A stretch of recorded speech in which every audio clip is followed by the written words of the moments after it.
Well, I think it would be difficult to come up with a final grade. I think we need to see how some things still pan out over time. But at this point, I think you could easily give him a B+ or an A-. I think he's been fairly successful on a range of issues, although there are some clear failures and some strange ironies that may draw historians to give him some critical grades on certain issues. I think you have to first start any evaluation of Obama's presidency with the observation that his election was historic. But the very fact that this man was elected president of the United States was an historic event. He was the first African American to be elected. He's in a certain way a second bookend. On one side you have Lincoln, a senator from Illinois who becomes president in wartime and signs the Emancipation Proclamation freeing the slaves. And on the other end of the bookshelf you have a bookend named Obama, who's elected president having been a senator from Illinois, and he's the first black American president.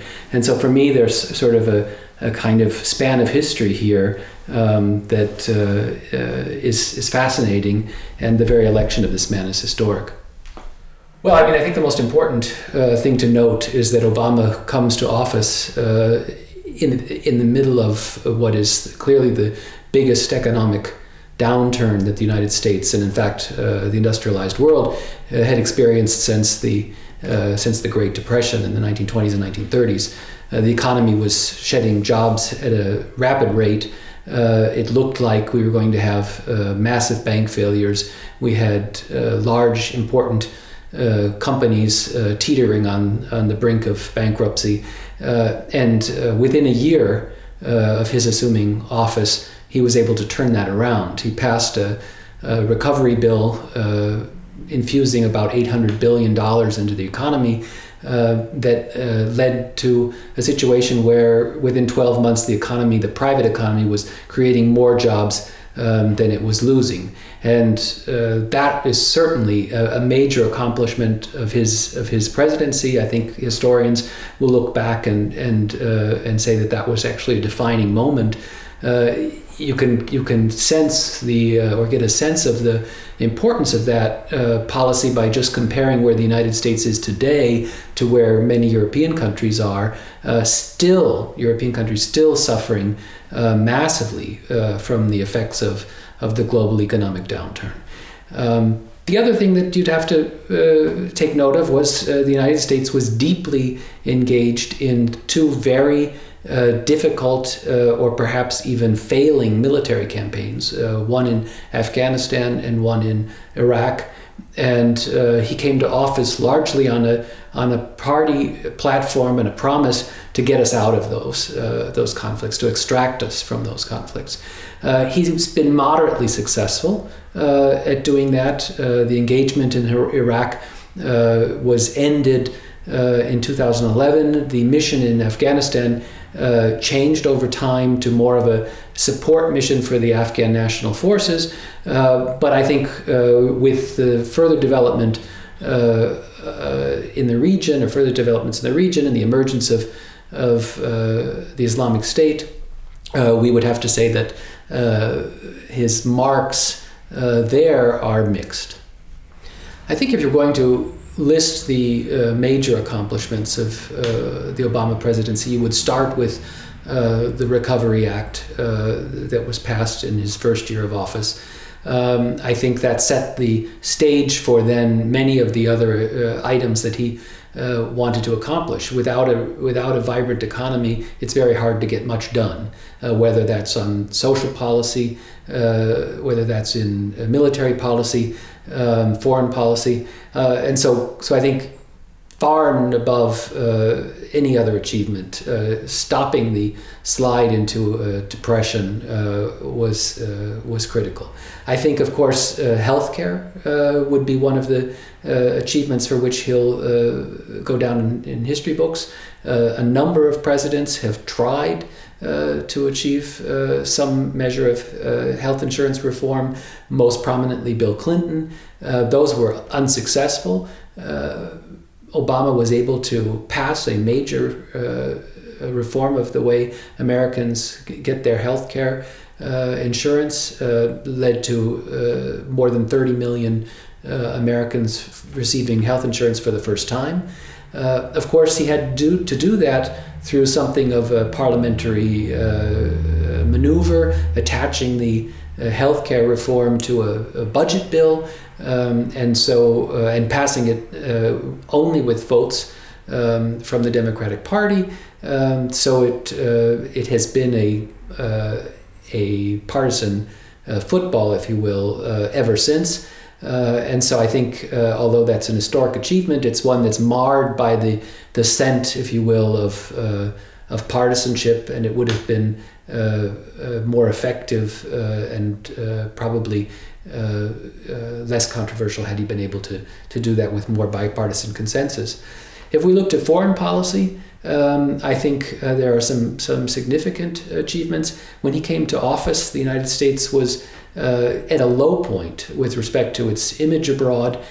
European allies were very uncomfortable with many of the policies that the United States was pursuing on the war on terror. That could start with Guantanamo, then policies which many Americans and Europeans regarded as the equivalent of torture. He immediately signed an executive order prohibiting torture, stopping many of the practices that the Bush administration termed enhanced interrogation with respect to suspected terrorists. He signed an order to close Guantanamo. Unfortunately, that has not happened, but that was clearly part of an effort to return the United States to its back to its more fundamental values and the rule of law. I think he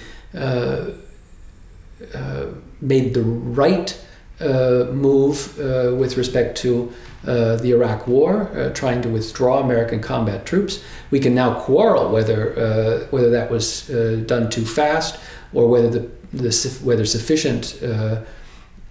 sufficient support was given to the Iraqi regime when Americans left, because clearly the rise of the Islamic State has something to do with the way the United States left Iraq. The effort to move the United States away from a combat mission in Iraq more toward a support mission, supporting the Afghanistan. The effort to move out of a combat role in Afghanistan and to move more toward a supporting role, supporting the Afghan National Army. I think he would probably also, at this point, be unsatisfied with progress in ending America's engagement in the Middle East. The attempts to withdraw us from Iraq and Afghanistan led to the re-emergence of radical Islam in a new form. The Islamic State has emerged under his watch. The roots, the causes of that are deep, and they're found in Muslim and Arab society, not in Washington, but Washington certainly shares some of the blame for creating a context within which this could emerge as a major threat to the region, and in fact, as we now see via global terrorism and refugee flows, a threat to stability in Europe. On the domestic side, also some important policy failures. I think the effort to achieve comprehensive immigration reform has failed, and his attempts to move the agenda forward, move his immigration agenda forward by means of executive orders have not been met by the success that he would have liked. It's probably one of the biggest ironies of this presidency that the first Black American president has presided over what certainly appears to be a dramatic decline in race relations in the United States.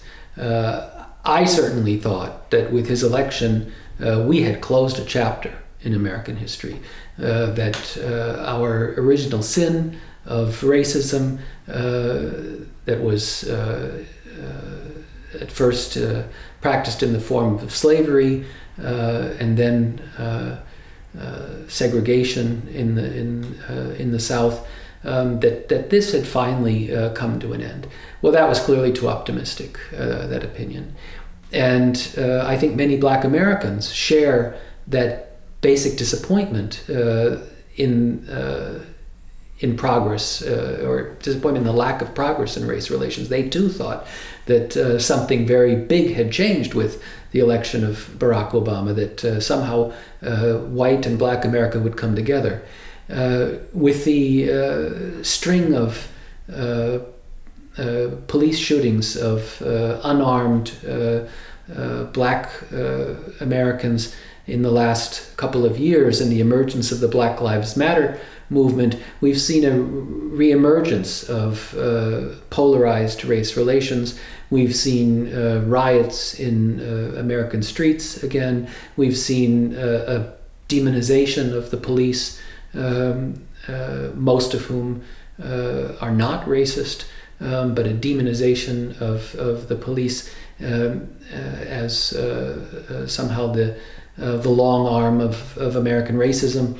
And I think this president has found it very difficult to speak out on race relations, probably feeling that as president of all Americans, he should not view himself as the spokesman for a particular subgroup of Americans. So in a strange and ironic way, the first Black American president finds it difficult to be an advocate for issues of most concern to the Black community. In unfortunate ways, with the question of gun violence in the United States, we've had a string of large mass killings in the United States during Obama's administration. That has led to a renewed debate over gun control. Gun control is a hot button issue in American politics, and Obama has found it very difficult to move a sensible agenda forward on questions of gun control.